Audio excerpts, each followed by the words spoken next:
Pornography is extremely over-accessible.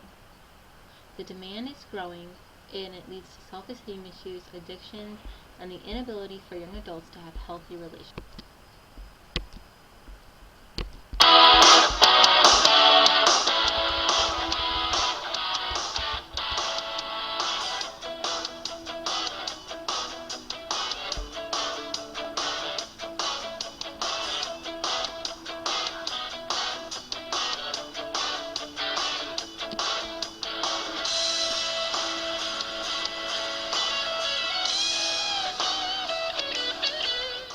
Pornography was first published in books and magazines. However, as television and cameras became more popular, the industry grew substantially.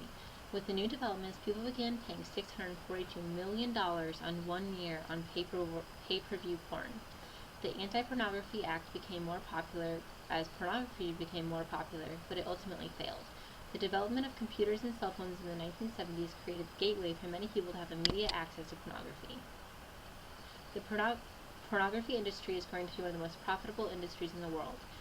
Of the 10 million children who go online every day, they have their first unintentional encounter with pornography before the age of 11. And this teaches them to have unhealthy relationships, and that sex and intimacy are two different things. And it gives the young men unrealistic expectations of what women should look like. Now please direct your attention to the video that is about to be displayed. Sex trafficking is supply and demand. And without the demand, the supply would dry up. So we have porn, we have businessmen, we have weird sex shops, we have this super hyper-sexualized culture creating a demand that the supply then follows. And then we go, it's really no big deal. You're feeding into exactly the same system that the guy who's flying over there and paying for it is doing. One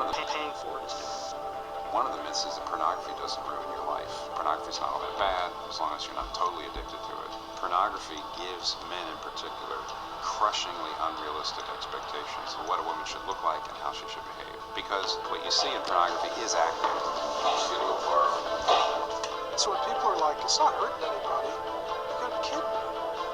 It's hurting everybody. As many of the actors and actresses in pornography are becoming more popular, women begin to think that they have to look like them, but what they don't know is that many of the actresses are between 18 and 25, and they've already had multiple cosmetic surgeries, and their imperfections are just photoshopped away, and this leads to women having a lot of self-esteem issues.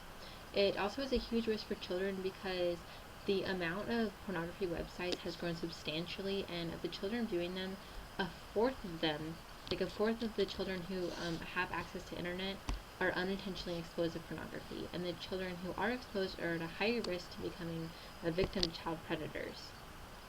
People who watch pornography are also at risk for addiction because they think they're just watching a movie. However, their brain is releasing the same chemicals that it releases during a sexual encounter. However, it is also releasing cortisol, which causes people to become desensitized, and it leads to a huge addiction.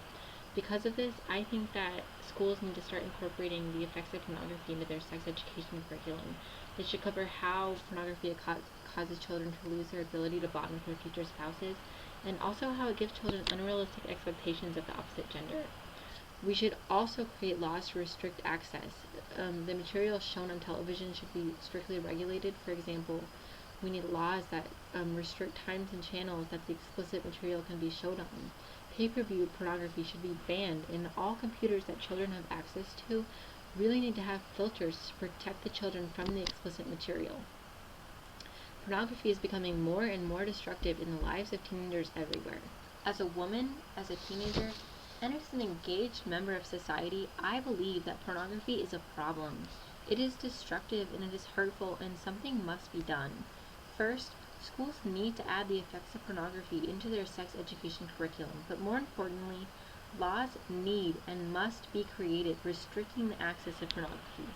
We, as a society, need to act before the effects of pornography grow to be irreversible.